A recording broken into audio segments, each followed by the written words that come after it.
Hello students and welcome back to our YouTube channel math foundation by Purva Hindi. आज हम इस video में problem set 1 का question number 2 and question number 3 solve करेंगे।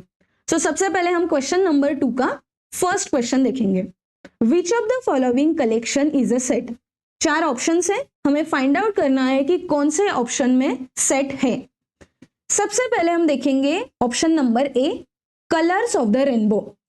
Set ए में कौन से वैल्यूज आएंगे?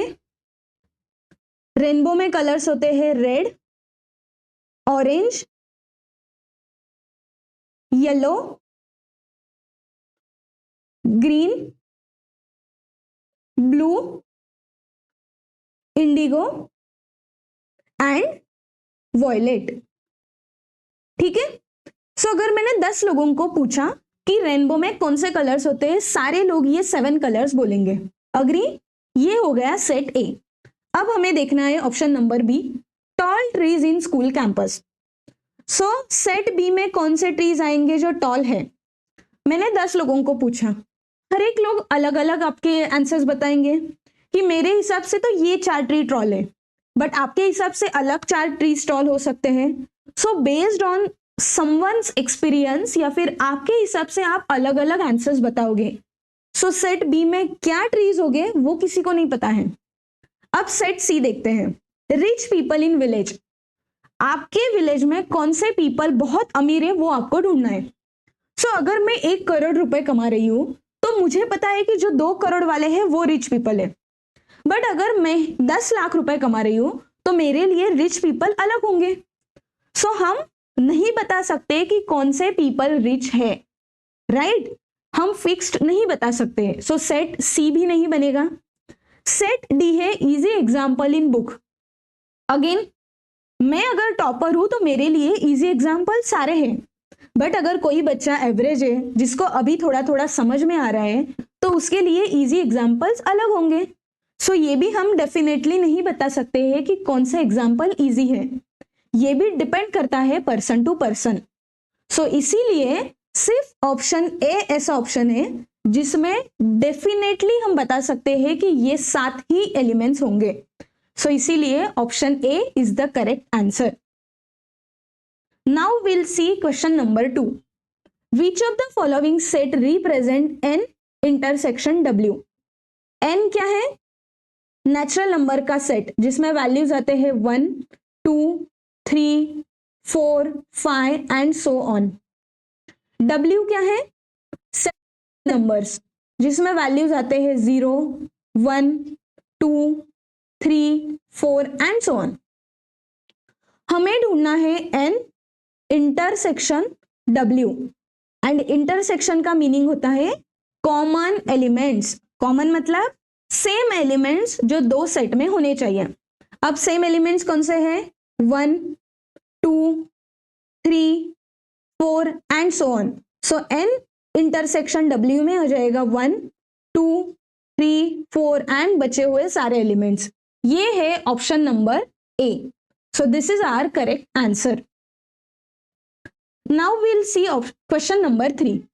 क्वेश्चन नंबर 3 में दिया है सेट P एंड उसका डेफिनेशन है x is the letter of word Indian. Then which one of the following is set P in listing form. अब सेट P में क्या दिया है कि जो इंडियन लेटर है उसके वर्ड्स होने चाहिए। अब इसमें वर्ड्स क्या है? I, N, D, I, A and N। ठीक है, बट हमें पता है कि किसी भी सेट में एलिमेंट्स रिपीट नहीं हो सकते। जैसे I 2 बार रिपीट हुआ है, N 2 बार रिपीट हुआ है। सिंपल हम क्या करेंगे, इसको एक बार लिखेंगे। यहां पे आ गया I, N, D and A। जो डबल रिपीट हो रहे थे वो हमने हटा दिए। सेट P में जो एलिमेंट्स आए हैं वो है I, N, D and A। ये है ऑप्शन नंबर B। कितना सिंपल है, राइट? इसी वे से हम ये प्रॉब्लम सॉल्व कर रहे हैं। अब हम जाएंगे क्वेश्चन नंबर 2 का जो ये लास्ट क्वेश्चन है उसकी तरफ। उसमें दिया है एक सेट T जिसमें वैल्यूज है 1, 2, 3, 4 एंड 5। सेकेंड दिया है सेट M जिसमें वैल्यूज है 3, 4, 7, 8 एंड हमें ढूंढना है T यूनियन M। अब T यूनियन M क्या होता है?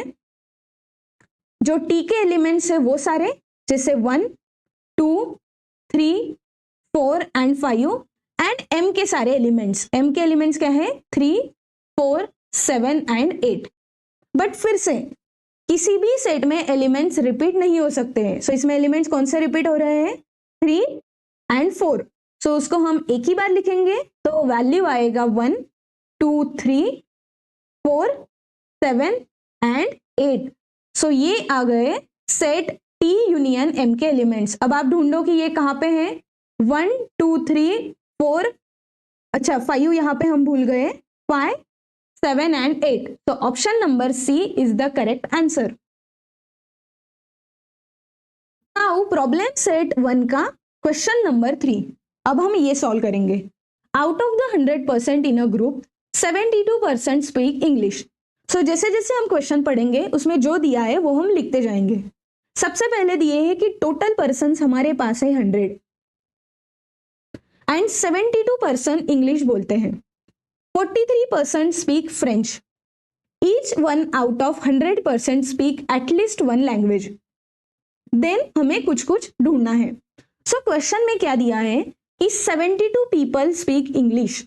अब हम क्या करेंगे, जो भी लोग इंग्लिश में बात करते हैं उनको हम सेट ए में डाल देंगे। So number of people in set A equal to बन गया 72। कुछ लोग फ्रेंच बोलते हैं तो फ्रेंच बोलने वाले लोग हो गए सेट बी में। सो number of people who speak French वो सेट बी में चले जाएंगे एंड एन ऑफ बी हो जाएगा 43। Each one out of 100% speak at least one language. So जो 100 पीपल है वो कोई तो एक लैंग्वेज बोलता ही है, मतलब वो एक तो इंग्लिश बोलेंगे, नहीं तो फ्रेंच बोलेंगे, ऐसा भी हो सकता है कि वो दोनों लैंग्वेज बोल रहे हैं। सो ये कौन से टाइप का सेट हो गया, correct, A union B. So N of A union B equal to हो गए 100। सो हमारे पास ये इंफॉर्मेशन क्वेश्चन में दिया था। सबसे पहले फाइंड आउट करना है how many of them speak English and French both. जब भी बोथ ये वर्ड आता है इसका मीनिंग होता है, हमें ढूंढना है ए इंटरसेक्शन बी। बोथ मतलब क्या, कॉमन, कि ऐसे लोग जो इंग्लिश भी बोले एंड जो फ्रेंच भी बोले, सो वो हो गए कॉमन पीपल। सो हमें ए इंटरसेक्शन बी में कितने लोग हैं ये ढूंढने के लिए कौन सा फॉर्मूला यूज करना पड़ेगा, हमारा सबसे बेस्ट फॉर्मूला वो है n of A union B equal to n of A plus n of B minus n of A intersection B. अब n of A union B की वैल्यू है 100, एन ऑफ ए दिया है 72, एन ऑफ बी है 43 and N of A intersection B हमें ढूंढना है। सो उसको वैसे ही लिख लिया, 100 तो वैसे ही रहेगा, 72 प्लस 43 हो गया 115।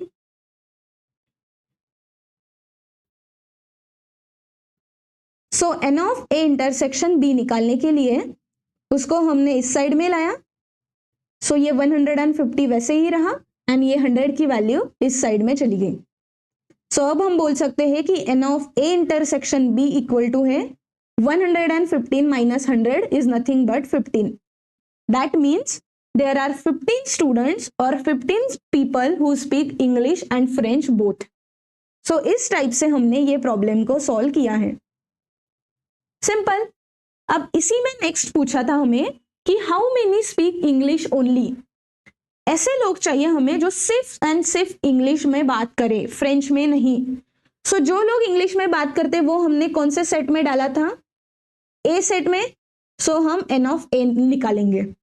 इससे हम क्या माइनस करेंगे, ऐसे लोग जो दोनों लैंग्वेजेस बात करते हैं, मतलब n of A intersection B. तो हमें पता चल जाएगा कि only people who speak English, n of A की वैल्यू है 72। इससे अगर हमने 15 को माइनस किया तो 72 minus 15 equal to how much, 72 minus 15 equal to होता है 57। सो अब हमारे पास है 57 स्टूडेंट्स जो सिर्फ एंड सिर्फ इंग्लिश में बात करते हैं, ठीक है।